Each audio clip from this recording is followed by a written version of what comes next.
Здравствуйте, любители и почитатели кино! В эфире программа «Кинозавод». Наши сегодняшние герои программы – необычные люди. Они к нам приехали издалека – снимать кино и писать о кино. Журналистка из немецкого журнала «Штерн» Беттина Зенглинг и известный в России, да и в мире военный фотограф Юрий Козырев недавно побывали в Якутии. Наша съемочная группа встретилась с репортерами на постановочных съемках якутского режиссера Константина Тимофеева. Действие проходило в дебрях цехов Сахабулт. Натура выглядела правдоподобно для съемок фильмов ужасов.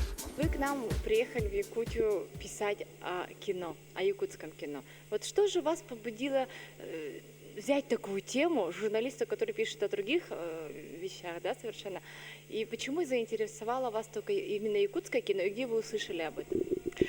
Я этим интересуюсь уже целый год, потому что я случайно видела в прошлом году репортаж по телевидению «Дождя» про якутское кино. Меня это очень сильно интересовало, и мне показалось, что это очень красиво. Я подумала сначала, что я поеду летом, когда много снимают, но потом мне показалось, что нет, в Якутск нужно все-таки ехать зимой.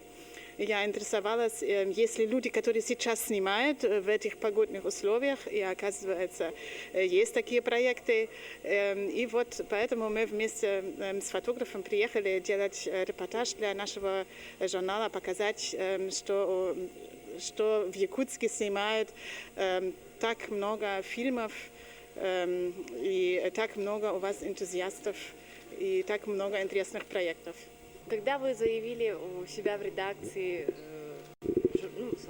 журнала, что вы хотите писать о якутском кино? Летом, когда я это предлагала, как бы на это еще не очень реагировали и сказали, ну хорошо, снимают много фильмов, и это очень далеко. Ладно, пока не вызвал такой большой интерес, но когда я сейчас ему это рассказывала, что в этих условиях, что это все-таки самый холодный, крупный город в мире, я могла, слава богу, убедить своих редакторов, чтобы я могла сюда приехать и познакомиться с этой темой. Беттина и Юрий в течение недели собирали материал о якутском кино. Искали ответ на феномен, как якутский кинобум. Встретились со многими кинематографистами Якутии, даже посетили режиссеров-любителей в районах. Мы работали в Якутске, разговаривали с молодыми режиссерами, сегодня общались с ребятами, успешными актерами из детсада. Потом мы взяли интервью у Андрея Борисова и тоже ездили в Улусы. То есть мы были в Амге и взяли интервью одного молодого энтузиаста, я бы сказала. Мы еще взяли интервью у мамы Александра Самсонова, про которого делали очень успешный фильм. Мы на самом деле познакомились с очень многими, очень интересными людьми, и мне как раз очень нравится, что есть и какие-то совершенно простые, бесбюджетные практически фильмы, и есть такие очень серьезные проекты, есть очень интересные истории, которые базируются на реальных событиях, которые очень необычные, потому что здесь очень необычная природа, но очень все интересно и красиво. У вас очень большие расстояния и очень сложно работается, но из-за того, что много приходится ехать, если не хочешь остаться в городе, поэтому как бы за несколько дней мы так-то много не успели. Наверное, что-то из блюд попробовали. пища ведь это не последнее, что вот можно, приехав куда-либо, испытать на себе, попробовать, ощутить. Да, я тоже немножко попробовала. Для меня это очень было необычно, но нас угостили, и, естественно, я попробовала жеребятину. Жеребятину называется же, да? Да, жеребятину я попробовала. В сыром виде? Нет, не в сыром виде, в жареном виде. Было очень, очень интересно. Самое интересное, когда на площадке встречаются два журналиста. Мне было любопытно наблюдать за ее работой, а ей за ходом наших съемок. А почему вы выбрали именно профессию журналиста? И сколько вы работаете в журналистике? Я работаю уже давно в журналистике, но я в «Штерне» работаю сейчас уже 20 лет. Я начала работать в Москве корреспондентом, 8 лет была. После этого я вернулась в Германию. Сейчас работаю в международном отделе нашего журнала. И я считаю, что работать журналистом – это очень большая привилегия, потому что можно познакомиться с очень интересными людьми, очень много увидеть, попытаться понять, как люди живут в других странах, о чем они думают, почему они так думают. И можно попытаться это объяснить своим читателям, чтобы они тоже имели впечатление, что происходит в мире. Но это большая привилегия, я думаю. Пока мы беседовали с Беттиной, Юрий, не останавливаясь, снимал все, что происходило вокруг. А потом наступил его черед интервью. Раз, два, три. У тебя должно это лететь. Когда вам сообщили о том, что нужно поехать в Якутию, либо предложили вам, что нужно поехать в Якутию, снимать о якутском кино, вас это заинтересовало сразу, либо вы подумали, куда? Как в Якутию? Так далеко, там же холодно, какое кино? Ну, конечно, на самом деле я бывал в Якутии, очень люблю Якутию. Я люблю культуру, эпос, погоду, климат, людей, люди прежде всего, люди. Поэтому кино, конечно, это не очень типичная история для меня, но прекрасный журналист, мне интересно работать. Историю я знал, потому что она довольно известна, она известна по миру, это довольно уникальный феномен, якутское кино. Вот.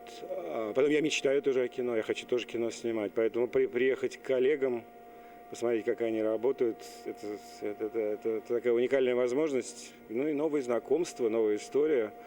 Вот. Так что нет, неделя у меня была совершенно невероятно, это очень наполнено событиями хорошими. Я хочу сказать несколько слов о его творчестве.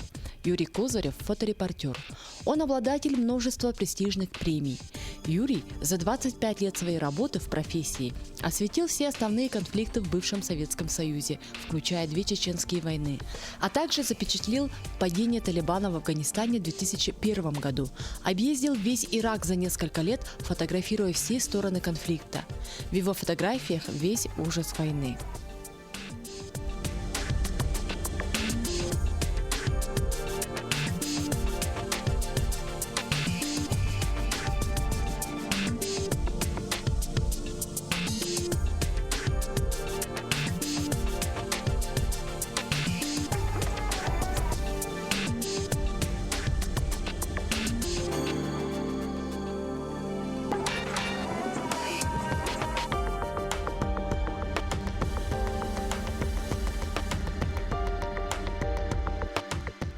Здесь совершенно другая история, она очень позитивная. Когда люди занимаются творчеством и с таким азартом, это вызывает невероятный восторг.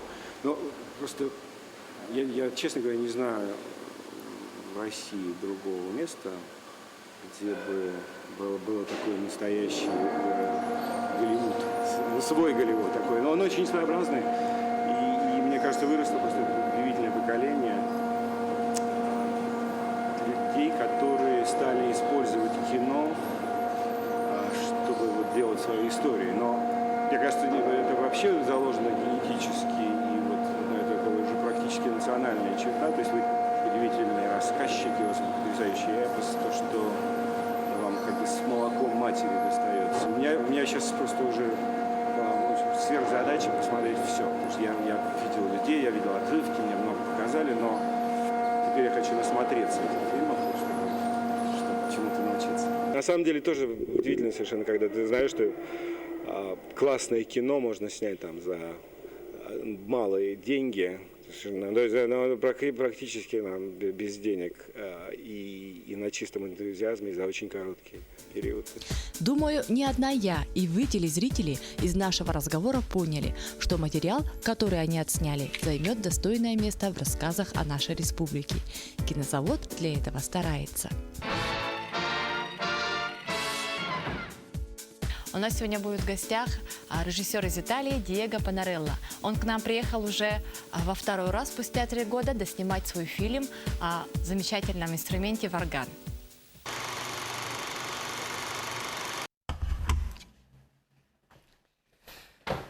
Questa è una carta di credito. Sono sicuro che molti di voi sanno come usarla.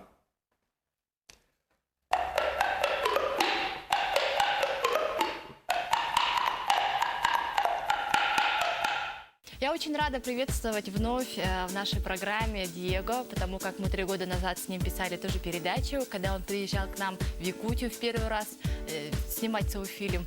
И чем же связан его приезд в нашу Якутию вновь? So I'm really glad to welcome you, Diego, back, because I remember filming you and having the same program with you 3 years ago when you came for the first time. Can you tell us what brings you here again? Because the first time I've been here to take a look to this place, to Sacha, to understand what was exactly the storyline of the film. So I went back in my place, I understood what was exactly the film, and now I'm one more time here, but I don't really understood what is it, the storyline of the film. Получается, что в первый раз я приехал сюда впервые на разведку, скажем так. И пока у меня в то время не было четкого понятия о сюжетной линии фильма, уехав обратно в Сицилию, я там приблизительно посмотрел материал отснятый, уже как-то сформировал приблизительно сюжетную линию, и сейчас я приехала сюда, чтобы завершить мой фильм. Насколько мы знаем, Диего снимает свой фильм не первый год, уже в течение 5 лет, и ездит по разным странам мира, собирая материал о варгане, а у нас якутов, как это называется, о хамусе, да? Еще какой период он будет снимать свой фильм, и когда же мы увидим завершенный его вариант? How long do you think it will take you to finish the film? The first question, and also when will we see the final version? So I hope that, and in a way we need to finish the film at the end of the spring, of the next spring, and you will be able to watch the film in September at the Yakutian Film Festival. Мы очень надеемся, что в следующем году весной мы закончим фильм, работу над фильмом. И уже ближе к сентябрю, возможно, даже в сентябре, мы все зрители смогут его посмотреть. When you want, the first time with Maranzano. Okay, a moment of concentration and then I talk.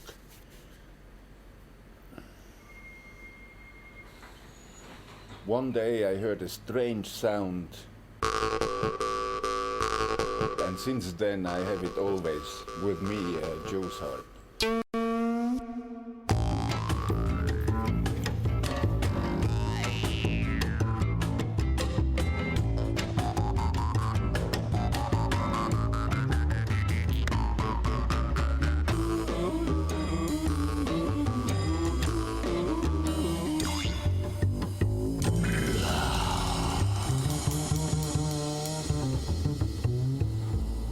Questo è il pezzo di ferro per fare la cassa del Marranzano.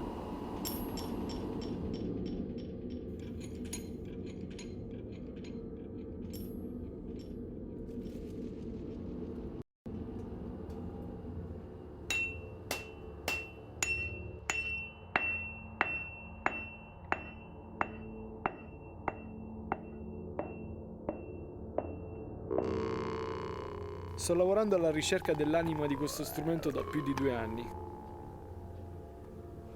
Non sono un gran musicista, però in questi 2 anni ne ho incontrati di bravissimi. Arrivavano da tutto il mondo, dal Giappone, dalla Siberia, dalla Germania, dall'Olanda, dalla Francia, dall'Inghilterra. Tutte queste persone mi hanno raccontato come questo pezzo di ferro gli ha cambiato la vita e tutti quanti avevano un filo conduttore nelle loro storie, la Якутия. Насколько мы знаем, сейчас в нашу программу как фильм о фильме снимают. Да?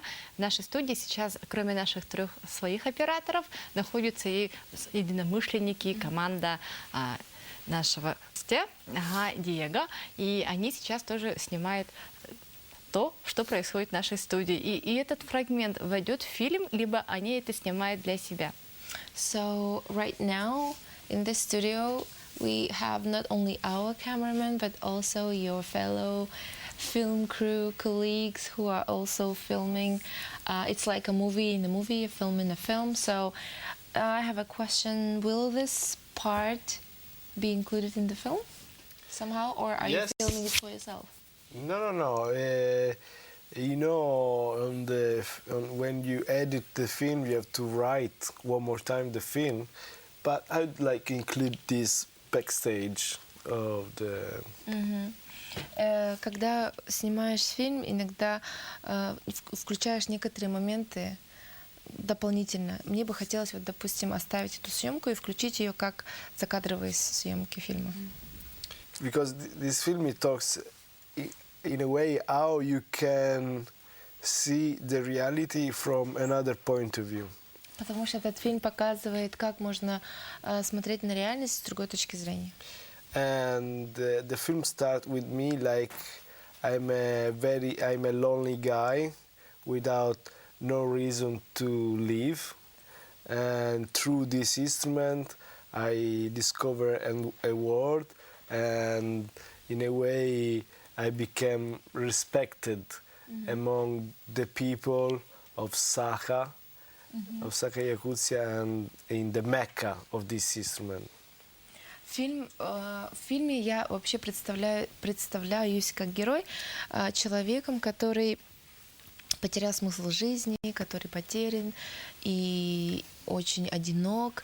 И благодаря вот этому маленькому инструменту он находит сам себя и также завоевывает любовь и уважение людей, которые любят этот инструмент и становятся другом скажем, в центре, в Мекке хамусной музыки в Якутии. I've got married with a Sakha woman from Siberia because of the juice harp. You know, Siberia is very cold place, minus 50 degrees. This instrument can call spring or summer. This is the sound of water drops, which means the ice is melting and the summer is coming. So this instrument can call happiness.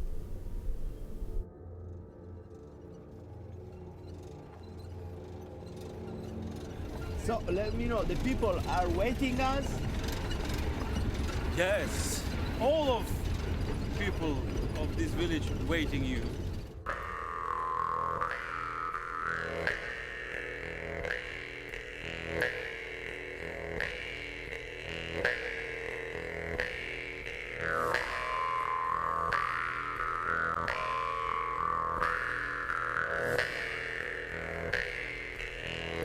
Vachtal.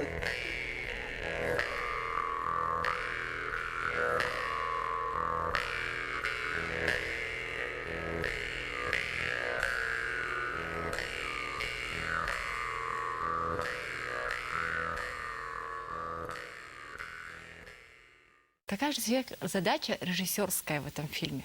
What is your main aim as a director in this film? It is just the film is called The Strange Sound of Happiness, and it doesn't tell how to get the happiness. Фильм называется «Странные звуки счастья», но он не о том, как достигнуть вот счастья именно. because it's a utopic idea.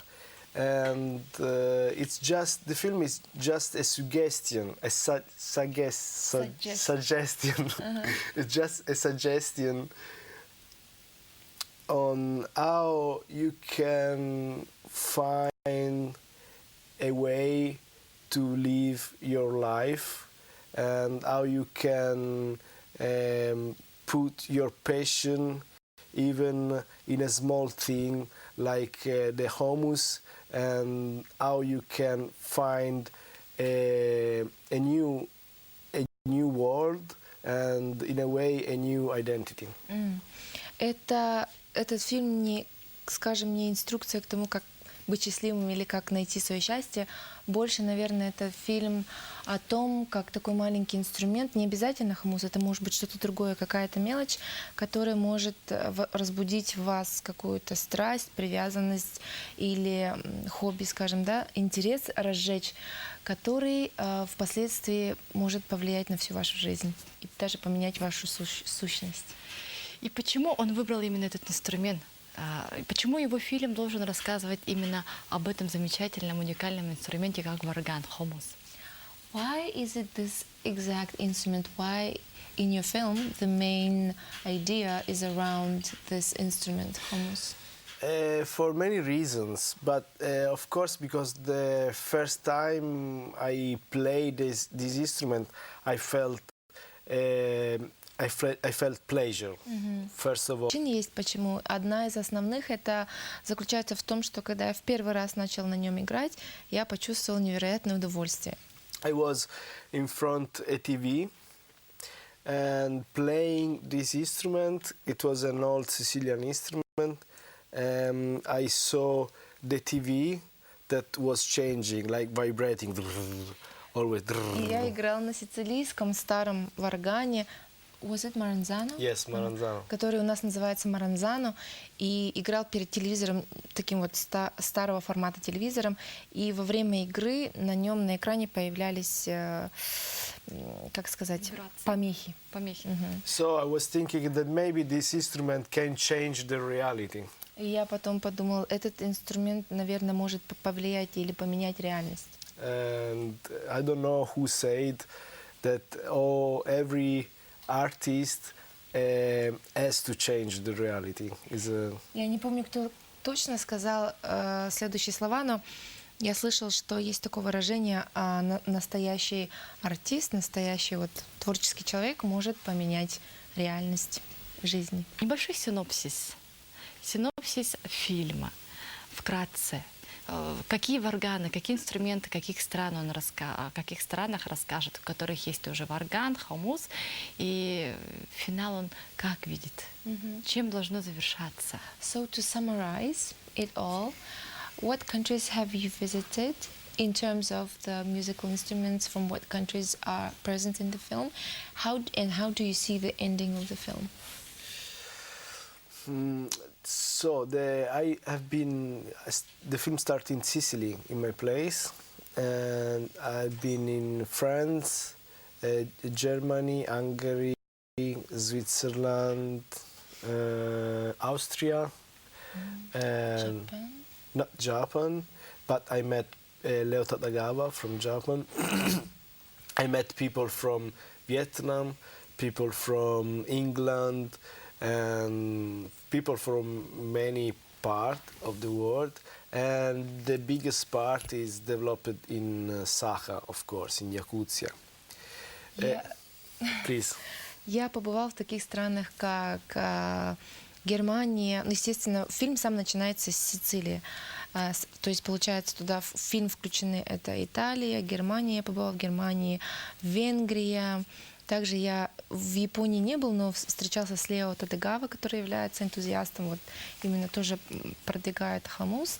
А также я встречал людей с Вьетнама, с Швейцарии, из других стран, которые тоже занимаются, ну, или, скажем так, увлечены этим инструментом. I really don't know exactly what is it the end of the film, but I'd like to give to the sensation that it was an imaginary trip, not that this world doesn't exist for real. Но самой большой центральной частью фильма является то, что хумус больше всего развит, естественно, у нас в Республике Саха-Якутия. Я даже, если честно, не знаю, как будет складываться этот фильм, но могу сказать, открыть небольшой секрет, то, что это, скорее всего, фильм о мире, который не существует, как фантазийный мир. Сколько он знаком с якутским кинематографом? Какие фильмы он смотрел и есть ли у него предпочтения? How much do you know local filmmaking industry? Have you watched any local films, or maybe you know some directors or anything at all? I know Sergei Potapov. Сергей Потапова знает. And he's brilliant. Он замечательный. And I know Costa. Костя, Константин. Тимофеев. I like very much these two guys. Они мне оба очень нравятся. And I like very much their style. Мне очень нравится их стиль. Сейчас он может нам на варгане что-нибудь исполнить? Do you have hummus with you? Yes. Его в руках чье же производство? Хумус наш, либо он сицилийский? Нет? Is it Sicilian or is it local? Unfortunately, today I gave my one Sicilian Maranzano to the museum. Сегодня я передал маранзано сицилийский, который у меня был в музее хумуса. I like so much Kolodezhnikov. Очень нравится хумус Ивана Колодезникова, конечно. То есть на якутском хумусе ему удобнее? Yakutian, yes. Однозначно, да, конечно. And this is a Sicilian song. Но мелодия сицилийская.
Брависсимо.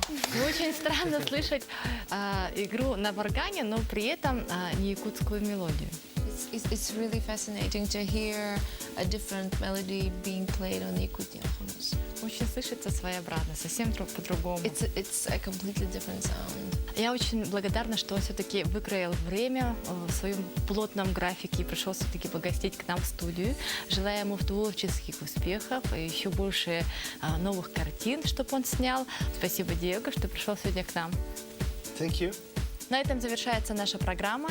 Мы желаем вам смотреть хорошее кино. До следующих встреч в эфире.